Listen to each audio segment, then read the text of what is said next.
If you're about to walk onto a dealership lot and buy a compact SUV in 2026, there's a good chance you're about to make a decision that either saves you thousands of dollars over the next 5 years or quietly drains your bank account one repair bill at a time. Most buyers won't know the difference until it's too late. You're not going to be one of them. Here's what most people don't realize. The compact SUV market right now is more crowded than it has ever been. There are dozens of models fighting for your money, and almost all of them look fine in a showroom. Shiny paint, nice infotainment screen, a salesperson telling you it's one of the most reliable models on the lot. But looks and sales pitches don't tell you how a vehicle performs after 60,000 miles, or what it's actually worth the day you try to sell it. Only real data does that.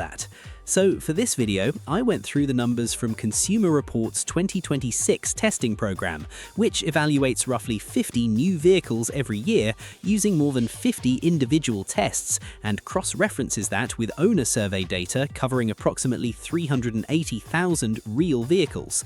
I combined that with J.D. Power's quality and reliability scoring, Edmunds' expert ratings, and long-term depreciation data from iSeeCars, which tracks over 15 million vehicles to calculate exactly how much value a car keeps after 5 years of ownership.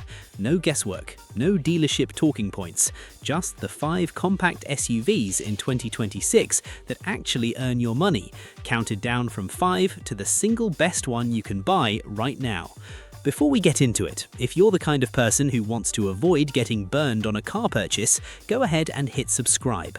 This channel exists to keep regular buyers out of the SUVs that quietly cost people thousands and into the ones that don't. Alright, let's start the countdown. Number 5 is the Hyundai Tucson, and I want to be upfront about why this one almost didn't make the list. A few years ago, the Tucson had a reputation problem. Older model years dealt with transmission hesitation, and in some cases fuel system issues that scared buyers away from the brand entirely. That's the version of the Tucson a lot of people still have in their heads, but the 2026 model is a different animal. J.D. Power now scores the Tucson's quality and reliability at 83 out of 100, which lands it in their great category, and it actually edges out the Toyota RAV4 in that specific metric. Edmunds rates the standard Tucson at 7.8 out of 10, and the hybrid version jumps up to an 8.8, which is one of the higher scores in the entire compact SUV class. Consumer Reports has gone so far as to say the redesigned Tucson now outperforms long-time segment favorites like the RAV4 and the Nissan Rogue in their road testing. Owners on Kelley Blue Book back this up too, with the majority of 2026 Tucson reviewers giving it 5 out of 5 stars, praising the interior space and ride comfort. Here's the catch though, and it's a real one. Hyundai has issued several recalls on 2025 and 2026 Tucson models this year, covering things like instrument panel software and connecting rod bolts on certain engines. None of these are minor. If you're buying a Tucson, you need to confirm your specific VIN has already had any outstanding recall work completed before you drive it off the lot. Do that, and what you're left with is a genuinely comfortable, tech-loaded SUV backed by one of the strongest warranties in the industry, at a starting price around $31,300. Think about a buyer like Marcus, who traded in an aging sedan for a 2026 Tucson hybrid this spring. His biggest worry going in was the brand's old reputation. 3 months and 1 dealer-completed recall update later, his only real complaint is getting used to the push-button gear selector. That's the modern Tucson experience in a nutshell, a little bit of homework up front in exchange for a genuinely solid SUV underneath. The Tucson earns its spot at number 5, not because it's flawless, but because when you actually verify the recall status, the ownership experience underneath it is stronger than most people give it credit for. Number 4 is going to surprise some of you because it comes from a brand people assume is a step below the big 3 of Toyota, Honda, and Subaru. Number 4 is the Kia Sportage. Here's the thing about Kia that most shoppers still haven't caught up to. This is no longer the budget backup option it was 15 years ago. Kia backs the Sportage with a 10-year, 100,000-mile powertrain warranty, which is roughly double what you get from Toyota or Honda. That single fact changes the entire risk calculation of buying one. If something major goes wrong with the drivetrain in year 7, you're covered. Try that with a RAV4 and you're paying out of pocket. On top of that warranty advantage, the Sportage has repeatedly earned IIHS Top Safety Pick recognition, and it comes standard with a suite of driver assistance technology that some competitors still charge extra for. The Sportage Hybrid and plug-in hybrid variants also give you flexibility that a lot of shoppers in this price range simply don't expect to find. Where the Sportage loses ground slightly is in long-term resale value. It doesn't hold its worth quite as tightly as the Toyota or Honda options on this list, so if flipping the car in 3 years for maximum cash back is your priority, keep that in mind. But if you're the type of buyer who keeps a vehicle until it's paid off and beyond, that extended warranty coverage is worth more than a few resale percentage points. Take a buyer like Priya, who almost walked past the Sportage entirely on her shopping list because she assumed a Toyota badge automatically meant better peace of mind. What changed her mind was reading the fine print on the warranty booklet at the dealership. 10 years of powertrain coverage meant that even if she kept the SUV well past the point most people trade in, Kia was still on the hook for the expensive stuff. The Sportage is proof that reliability perception and reliability reality are two very different things in 2026.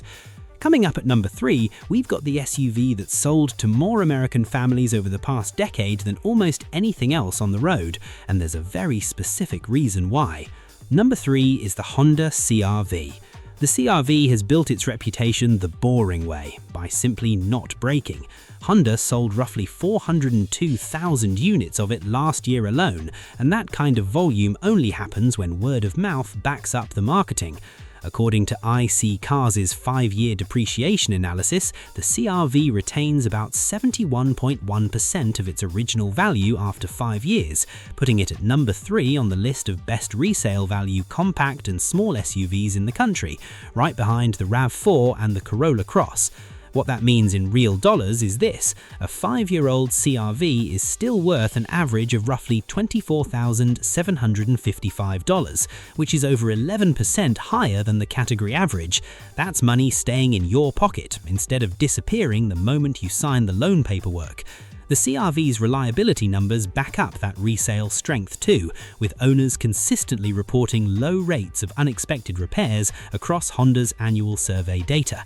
It isn't the flashiest cabin in this segment, and Honda has leaned harder into touch-sensitive controls on higher trims, which not everyone loves. But if your priority is a compact SUV that simply keeps running with minimal drama for well over a decade, the CR-V remains one of the safest bets you can make with your money in 2026. Ask any long-time CR-V owner, like Diane, who's on her 3rd one in 15 years, and she'll tell you the same thing every time she trades one in.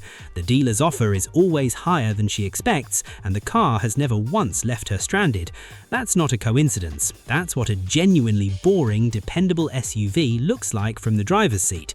And here's the kicker: the next 2 SUVs on this list actually managed to beat the CR-V at its own game in 2 completely different ways.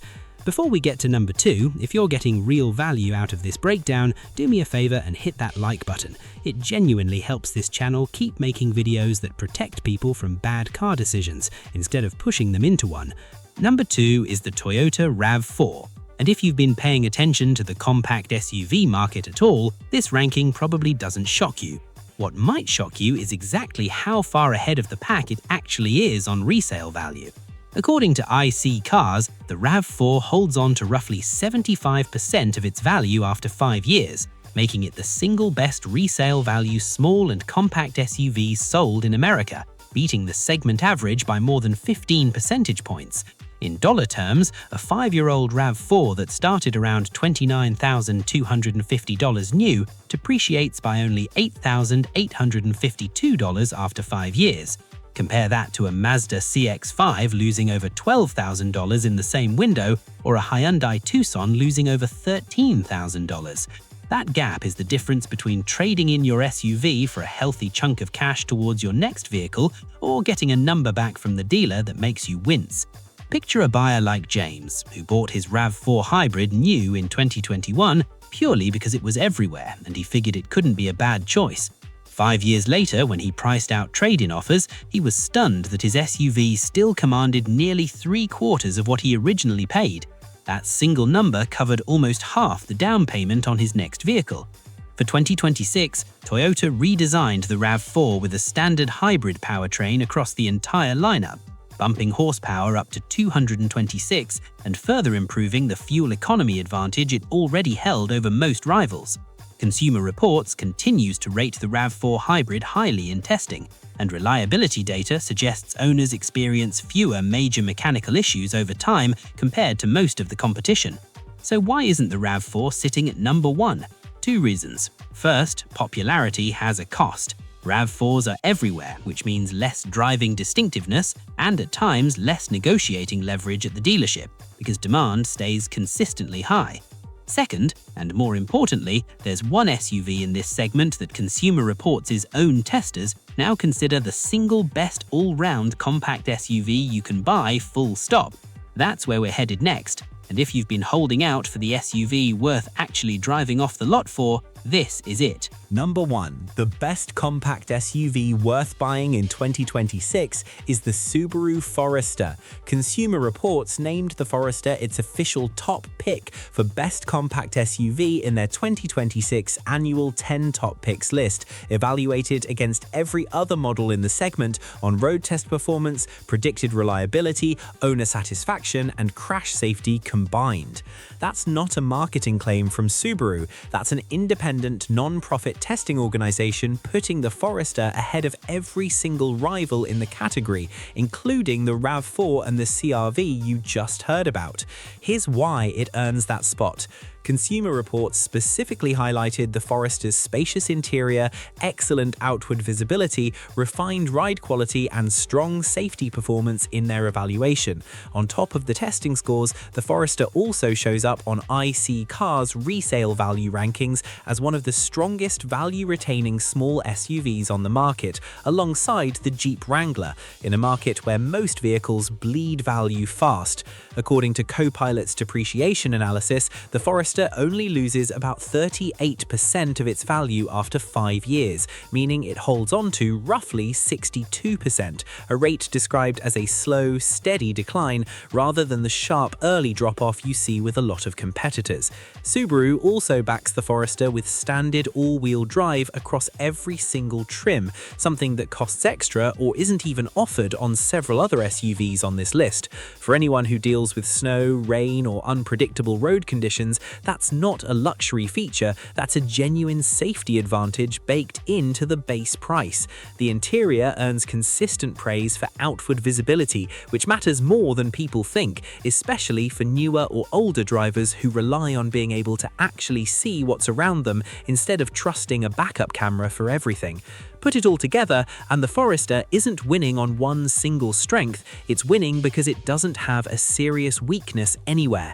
It's not the cheapest SUV on this list, and it's not the most powerful. What it is the one SUV in this entire segment that independent testers, reliability data, and resale numbers all agree on at the same time. That kind of consensus is rare, and that's exactly why it takes the top spot. Consider a buyer like Rachel, who cross-shopped 6 different compact SUVs over 2 months before settling on a Forester. Her reasoning was almost anticlimactic. It was the only one where every single source she checked, the CR ratings, the dealer's own service records, and the online owner forums, told her the exact same story. No red flags hiding in the fine print, no great on paper, rough in reality surprise waiting for her at 40,000 miles. Just a genuinely well-rounded SUV that keeps earning its reputation one ownership year at a time. So there you have it, 5 compact SUVs in 2026 that are actually worth your money, ranked using real testing data instead of dealership talking points. The Tucson for anyone who wants modern tech and comfort, as long as you check that recall status first. The Sportage for buyers who value long-term warranty protection over resale numbers. The CR-V for pure, boring, dependable ownership. The RAV4 if resale value is your #1 priority. And the Forester, the one SUV that experts, owners, and depreciation data all agree is the smartest overall buy buy on the market right now. Every single one of these 5 made this list because the numbers back them up, not because a manufacturer paid for placement. Now, I want to hear from you. Which one of these 5 are you actually cross-shopping right now? Or did I just talk you out of a completely different SUV you were about to buy? Drop it in the comments because I read every single one. And if this video just saved you from walking into a dealership blind, make sure you're subscribed because next week I'm breaking down the exact opposite of this list. The compact SUVs depreciating so fast in 2026 that owners are already losing thousands before their first oil change is even due.